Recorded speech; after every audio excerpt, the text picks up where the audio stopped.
प्रणाम सभी लोगों को। मैं वैद्य अरविंद पाठक आप सभी लोगों का स्वागत करता हूं। सभी लोगों को कोटि कोटि प्रणाम करता हूं। आइए आज हम लोग एक नया विषय पे बात करेंगे और बहुत ही इंटरेस्टिंग है कि हमारे जो पुराण हैं उसमें आयुर्वेद के बारे में क्या बताया है। वेदों में क्या आयुर्वेद बताया वो भी हम कभी करेंगे सेशन। आज हम ये मतलब आप लोगों ने पढ़ा नहीं होगा, अगर पढ़ा भी है तो इस पे ध्यान नहीं दिया होगा। अपने जो पुराण है 18 पुराण है। कुछ लोग 18 पुराण मानते हैं, कुछ लोग 108 पुराण मानते हैं। दोनों बात सही है।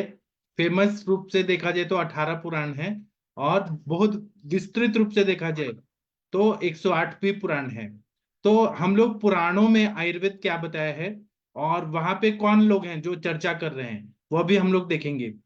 पुराण जो है वो उस टाइम के जो उस काल का जो वर्णन है वह भी बताते हैं, देवी देवताओं का भी वर्णन बताते हैं। तो मेरे पास कुछ ऐसे दुर्लभ ग्रंथ प्राप्त हुए हैं जिसमें अग्नि पुराण में आयुर्वेद में क्या कहा गया है। अग्नि पुराण में एक भाग है, उसमें बोला है सिद्ध औषधि विचार। तो अग्नि देवता जो है वह वशिष्ठ मुनि से पूछते हैं।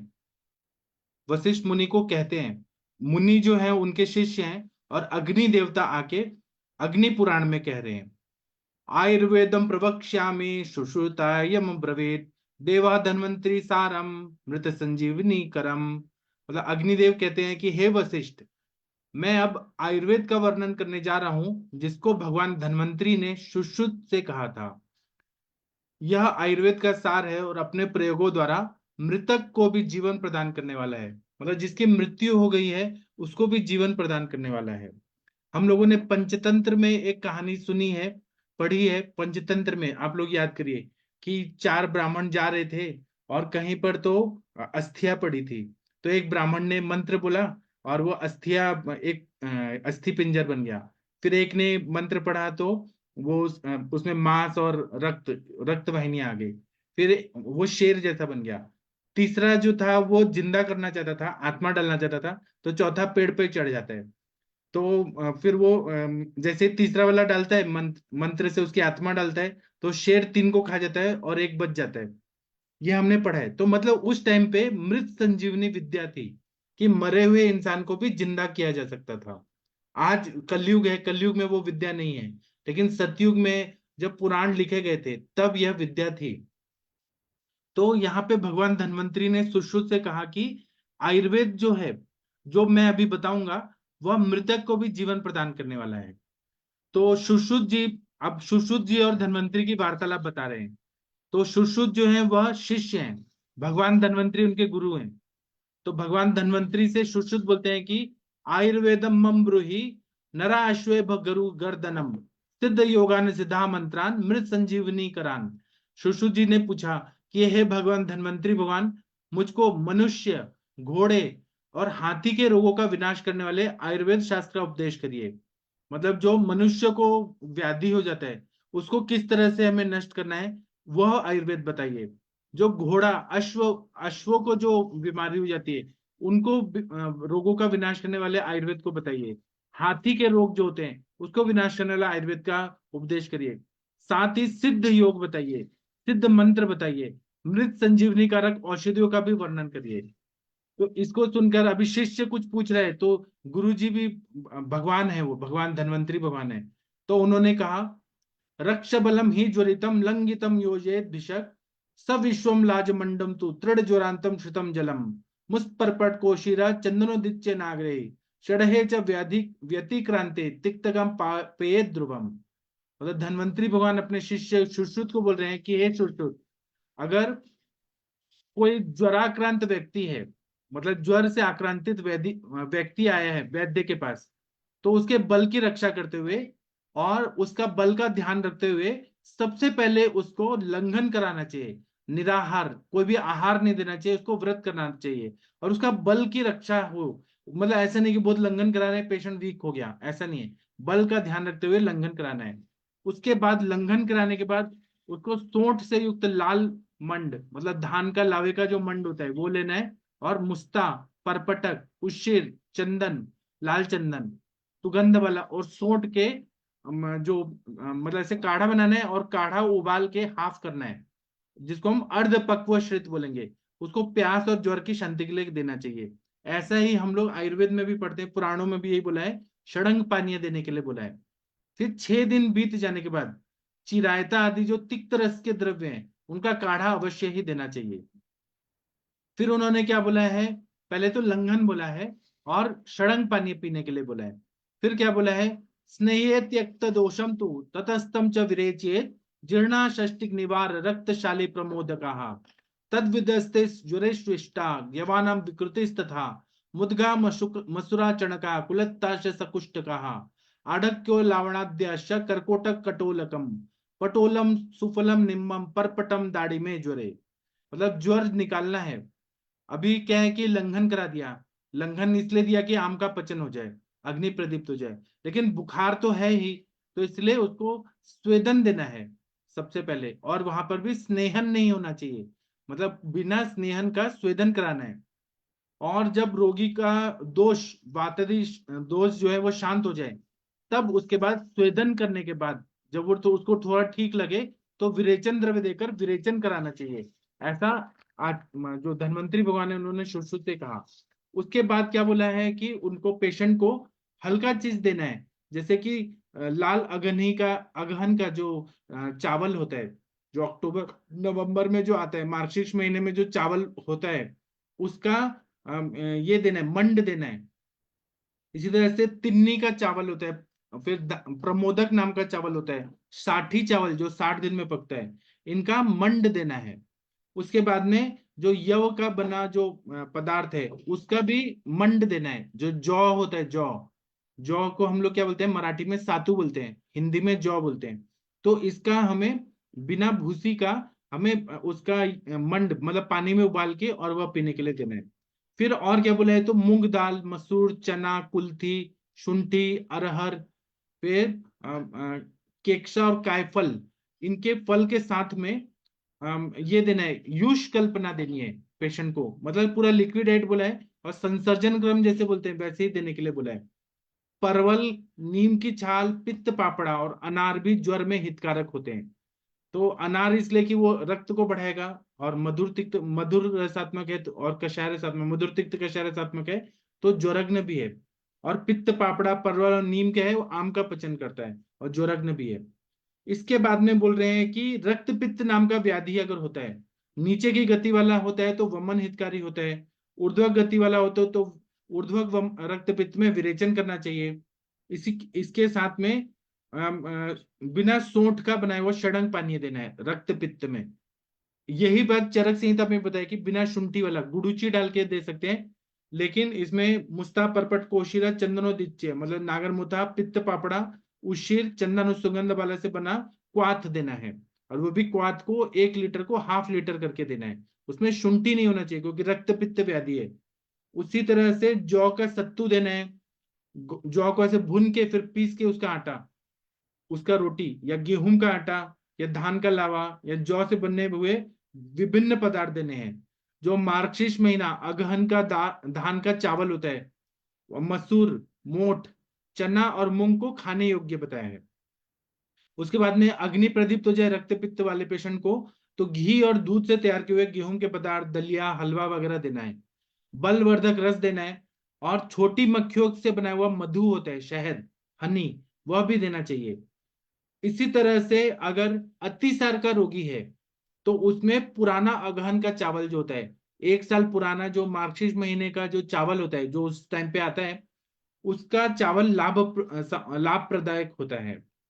इसी तरह से अगर गुल्म रोगी है और उसका अन्न कफ कारक नहीं है तो वो देना चाहिए, लोद्र के छाल के क्वाथ से सिद्ध किया हुआ वो क्वाथ देना चाहिए। और वायु कारक अन्न को त्याग दें गुल्म में, और वायु से रोगी को बचाना है। रोगी को मिटाने के लिए, मतलब रोग को मिटाने के लिए ये सबसे अच्छा उपाय है। इसी तरह से उदर रोगी है जिनको जलोदर हुआ है, तो क्या बोला है कि दूध के साथ वाटी खाना है, घी से पकाया हुआ बथुआ, गेहूं, अगहनी चावल तथा तिक्त औषधियों को उदर रोगियों के लिए हितकर है। इसके बाद क्या बता रहे हैं कि कुष्ठ रोग अगर हुआ है किसी को, अब ये सारा पथ्यापथ्य बता रहे हैं, पथ्यापथ्य पालने से और कुछ मेडिसिन बता रहे हैं तो इससे कुष्ठ रोग ठीक होता है। तो कुष्ठ रोग है, स्किन का डिसऑर्डर है, तो गेहूं, चावल, मूंग, पलाश का बीज, खदीर, हरितकी, पंचकोल, पिपली पिपली मूल, चव्य चित्रक शुंठी, जांगल मासरस, नीम का पंचांग, नीम का फूल, नीम का पत्ती, नीम का फल, नीम का छाल, नीम का मूल, आंवला, पड़वल, बिजोरा नींबू का रस, काला या सफेद जीरा, सूखी मूली, सेंधा नमक, ये कुष्ठ रोगियों के लिए बहुत हितकारक है। सादा जो समुद्र का नमक है वो नहीं देना है, वो अभिसंधि होता है। सेंधा नमक देने के लिए बोला है कुष्ठ रोगी को, वो भी नमक ज्यादा नहीं देना है। पीने के लिए खदीर से बनाया हुआ जो जल है, खदीर का क्वाथ है, वो देना है, वो सबसे बेस्ट बताया गया है। और पेया बनाना है तो पेया बनाते टाइम मसूर और मूंग दाल डाल के पेया बना के दें। पेया तो असली में चावल का ही बनता है, लेकिन उसमें मिक्स करके दाल भी डालें। खाने के लिए पुराना चावल का प्रयोग करना है। इसी तरह से नीम और पित्त पापड़ा का साग देना है। मतलब हम साग जब बना रहे हैं तो नीम के पत्ते और पित्त पापड़ा के पत्ते वो दें। और जांगल मासरस ये कुष्ठ में हितकारी है। इसी तरह से लगाने के लिए बोल रहे हैं, जहां कुष्ठ रोग है, जैसे सोरियासिस है, बड़ा बड़ा स्किन का बड़ा बड़ा बीमारी है, ऑटो इम्यून डिजीजेज है, सोरियासिस जैसी बड़ी बीमारियां, तो बोल रहे हैं वायुविडंग, काली मिर्च, मुस्ता, कुष्ठ, पठानी लोद्र, हुरहुर नाम की वनस्पति, हुरहुर को क्या बोलते हैं, सुवर्चिका, फिर मनशिला और वचा, इसको गोमूत्र में पीसकर वहां त्वचा पे लगाना है जहां पे कुष्ठ रोग हुआ है, तो वह पूरी तरह से विनाश कर देता है, मतलब कुष्ठ रोग को पूरी तरह से नष्ट कर देता है। प्रमेह का रोगी जो है उसको क्या करना है कि अपूप, मतलब जो पुआ बनाते हैं, मालपुआ आप लोगों को मालूम होगा, नॉर्थ इंडिया में बनाया जाता है, और कुष्ठ और कुलमाश और जौ ये लाभप्रदायक है। और जो पुआ बनाते हैं मालपुआ, उसमें मीठा नहीं डालना है। जौ के बने हुए भोज्य पदार्थ, मूंग, कुल्थी, पुराना अगहनी का चावल, अगहनी का मतलब मार्गशीर्ष महीने में जो रहता है उसका चावल, तिक्त और रुक्ष और तिक्त हरे साग मिलाकर वह साग बना के दें तो अच्छा रहता है। तिल, सहजन मतलब शिगरू और बेहड़ा, इंगुदी, इंगुदी का तेल भी लाभप्रदायक है। इसी तरह से अगर किसी को श्वास रोग है, हिचकी रोग है, तो उसको पथ्य में क्या बोला है, मूंग, जौ, गेहूं, एक वर्ष से रखे हुए पुराने चावल, जांगल मासरस, ये राज्यक्षमा के रोगी के लिए प्रशस्त है। उसी के साथ में अगर श्वास कास है तो रोगी को कुल्थी और मूंग, रासना, सूखी मूली, मूंग दाल का मालपुआ, दही, अनार के रस के साथ सिद्ध किया हुआ विष्कर और जांगल मास रस, बिजौरे का रस, मधु, द्राक्षा, त्रिकटु से बनाया हुआ जौ और गेहूं और चावल खिलाना है। दशमूल, फिर बला, रासना और कुल्थी से बनाया हुआ क्वाथ, ये श्वास और हिचकी रोग को ठीक करता है। फिर बोल रहे हैं कि श्वास और कास में सूखी मूली, कुल्थी, दशमूल, जांगल मासरस, पुराना जौ, गेहूं और चावल, ये उशीर के साथ लेना चाहिए, इससे काश श्वास ठीक हो जाता है। अगर किसी को स्वेलिंग है, शोथ रोग है, तो गुड़ के साथ हरितकी दें या गुड़ के साथ शुंठी दें तो बहुत अच्छा फायदा होता है। इसी तरह से चित्रक और तक्र, मतलब जो मट्ठा होता है, और चित्रक ये डाल के दें तो ग्रहणी रोग को ये पूरी तरह से नष्ट कर देता है। इसी तरह से जो वात के रोगी हैं उनको पुराना जौ, गेहूं, चावल, जांगल मासरस, मूंग, आंवला, खजूर, मनुका, छोटी बेर, मधु, घी, दूध और इंद्र, पित्त पापड़ा, ये सारे द्रव्य बल कारक और वृक्ष बताए। और तक्रारिष्ट जो है वह सबसे अच्छा बताया है। इसी तरह से जो वात रोगी है उनका तक्रारिष्ट से अग्नि बढ़ाने वात का शमन हो जाता है। इसके बाद में जो हार्ट के पेशेंट हैं, हृदय के रोगी हैं, उनको भगवान धन्वंतरी जी बोलते हैं कि विरेचन कराना चाहिए। जिनको हिचकी आ रहा है उनको पिपली हिचकर है, ये पथ्य पथ्य बता रहे हैं, ये मेडिसिन नहीं बता रहे अभी।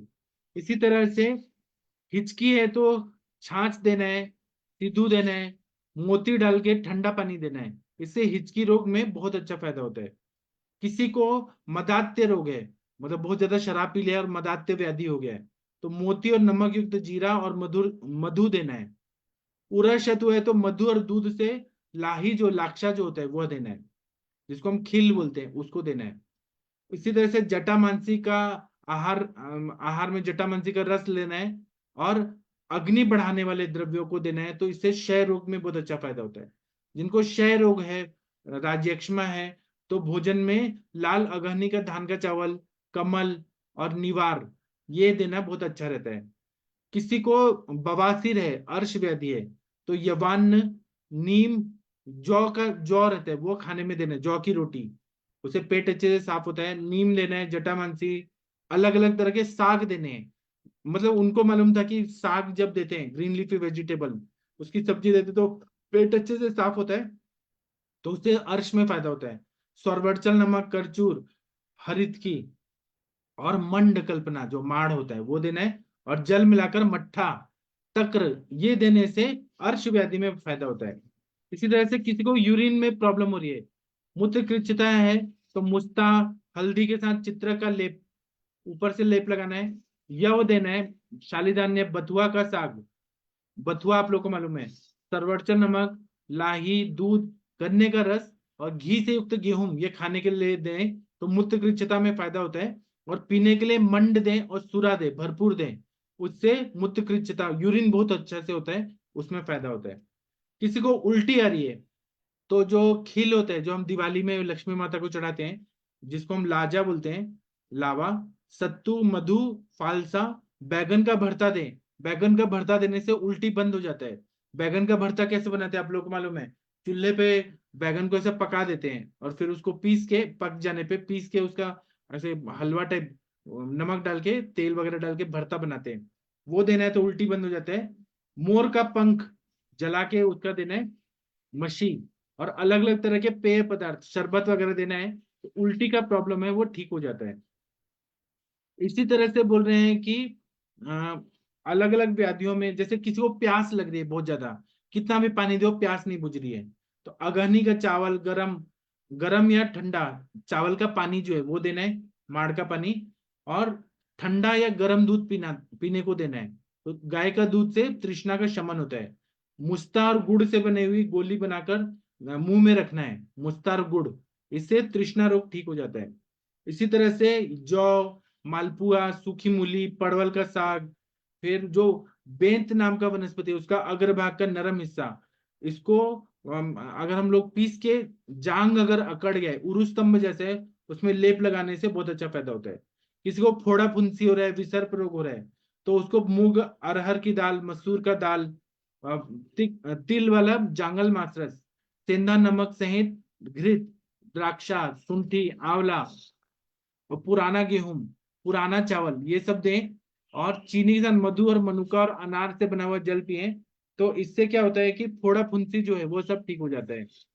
इसी तरह से वातरक्त का रोगी है तो लाल साठी का चावल, गेहूं, जौ, मूंग आदि हल्का अन्न देना है। काक माची जो होता है, काली मकोए, विताग्र, बथुआ और सुरवरचला का आदि से शाक बना के दें। मधु और मिश्री से जल पिलाना है। अगर किसी को नाक से खून आ रहा है तो दूर्वा से सिद्ध घृत लाभदायक है। इसी तरह से कृमि रोग है तो क्या करना है, आंवला के रस से या भृंगराज के रस से, सिद्ध तेल या विड़ंग के रस से सिद्ध तेल का नस्य दें, तो सिर में समस्त कृमि रोग जो है वो नष्ट हो जाता है।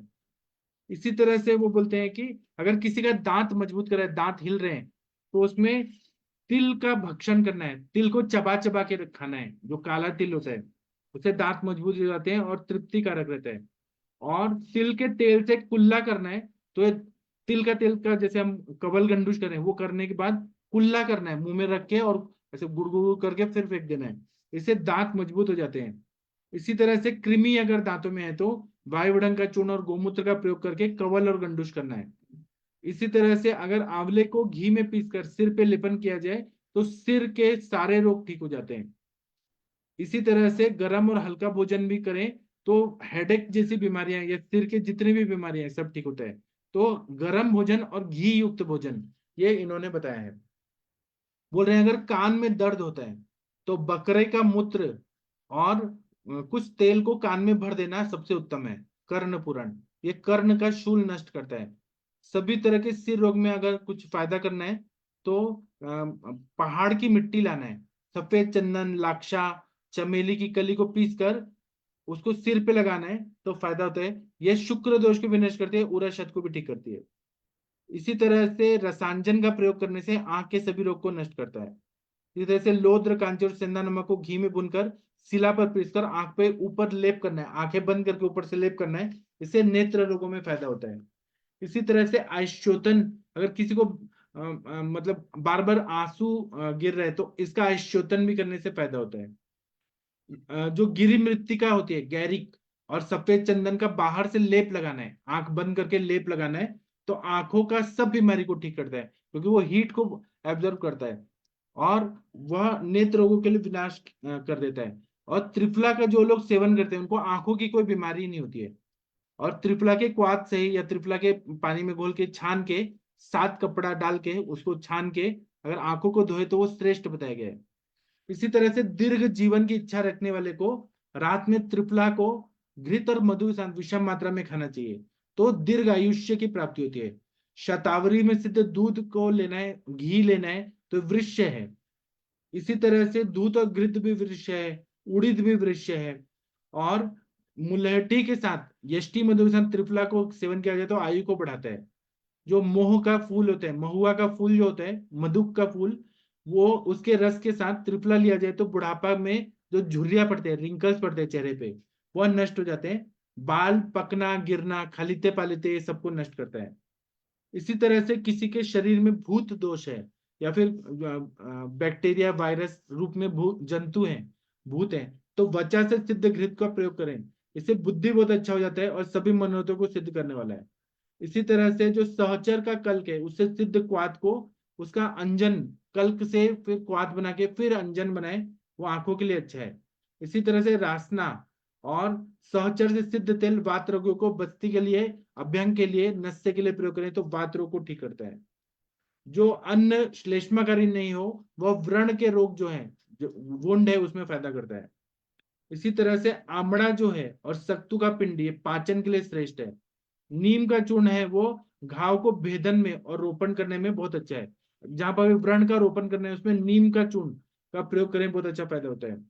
इसी तरह से सूची कर्म करे, मतलब इंसीजन लेके व्रण को फोड़ने और बहाने का बाद इसका प्रयोग करें। इसी तरह से बलि कर्म करें तो सुतिका में बहुत अच्छा फायदा होता है।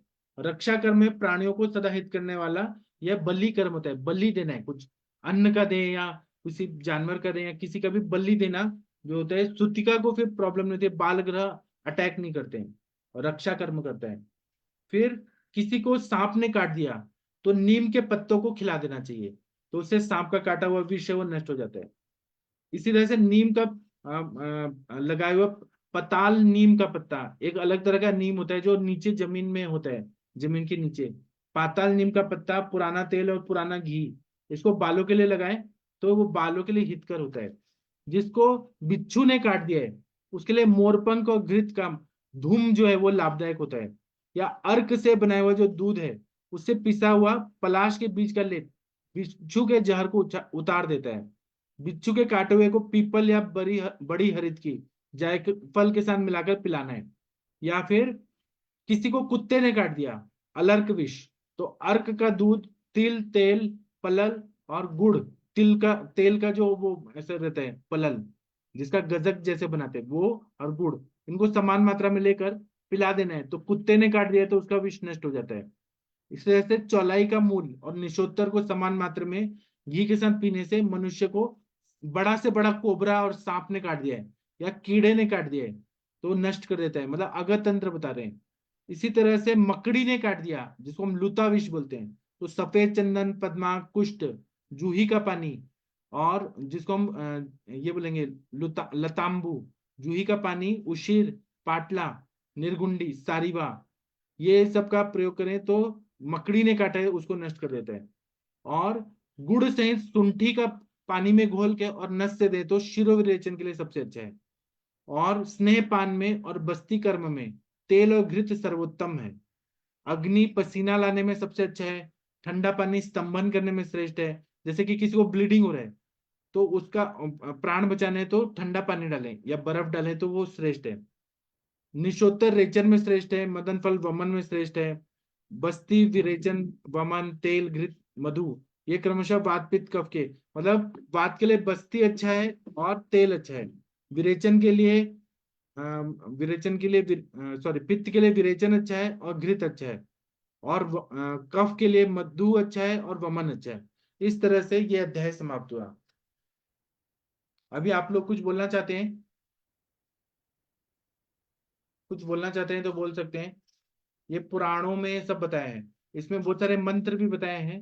ये मुझे एक किताब मिला है, इसमें अमृत मंत्र भी बताया है, मृत संजीवनी मंत्र भी बताया है, विष को दूर करने के लिए गरुड़ ध्वज नाम का मंत्र बताया है, मृत संजीवनी का विचार बताया है। ये सब मैं आप लोगों को धीरे धीरे पढ़ाऊंगा, एक ही दिन नहीं बताऊंगा। एक ही दिन बताऊंगा तो आप लोग बोर हो जाएंगे। फिर इसमें घोड़ों की चिकित्सा क्या है, इसके बाद में पक्षी की चिकित्सा क्या है, ये सब बताएं। आप लोग को इसका पीडीएफ चाहिए तो मैं दे दूंगा। महेंद्र सर, आप कुछ बोलना चाहते हैं, या कंचन मैम कुछ बोलना चाहती हैं? कंचन मैम चली गई, कंचन मैम है? प्रणाम सर। हाँ, आप मुझे कभी मिलेंगी ना, तो ये मैं किताब आपको गिफ्ट दूंगा। जी सर, बहुत ही अच्छा है। मतलब इतनी छोटी छोटी बारकाई लिखी हुई है हमारे पुराणों में, सच में बहुत ही मतलब हम बस उसको पढ़ना नहीं जानते, या फिर हमें पढ़ने को नहीं मिलता है, ऐसे भी हो सकता है। पर बहुत ही सर, आप एक एक मतलब क्या बोलते हैं ना, कि आप आपकी ट्रेजर है बहुत सारी बड़ी, और उसमें से कुछ ना कुछ हीरे मानिक मोती हमारे लिए लेके आते हो हमेशा। बहुत अच्छा लगा सर। जी सर। जी, और बताऊं कि अभी रुक जाऊं? मुझे लगता है रुक जाइए सर, क्योंकि इतने सारा याद रखना बहुत मुश्किल होता है। और मुझे लगता है ये रोज रोज थोड़ा थोड़ा थोड़ा भी पढ़ाएंगे तो भी बहुत हो जाएगा। हाँ, कल मैं आप लोग को हाथियों को क्या बीमारी होता है, और हाथी की बीमारी में क्या लक्षण होते हैं, और क्या ट्रीटमेंट करना चाहिए, ये मैं आप लोग को बताऊंगा। फिर एक दिन जी। मैं मृत संजीवनी विद्या बताऊंगा, सब पुराणों में बताए। ठीक है, तो मैं अभी सेशन बंद करता हूँ। थैंक यू, प्रणाम सभी लोगों को, फिर मिलते हैं। 1 मिनट, ये बंद करना है। फिर हम 9 बजे मिलेंगे। थैंक यू, प्रणाम सभी लोगों को।